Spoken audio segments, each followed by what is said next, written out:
Hey guys, welcome back to my channel. Today I'm going to show you how you can get or have a Google services like a Zoom or an virtual background or any app that the Huawei Matepad, especially if you had right now, cannot add a Google service by default.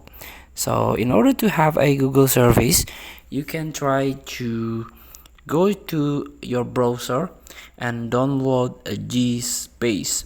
New method, install Google, the only app that help user to use Google Apps. This is for free.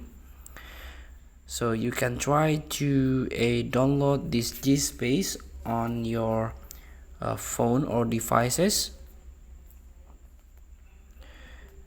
And here we go. What is GSpace on Huawei? GSpace is an application for Huawei device designed to be able to use Google Apps.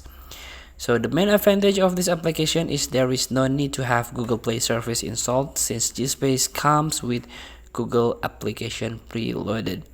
So if your Huawei app don't have the GSpace, you can try to download it.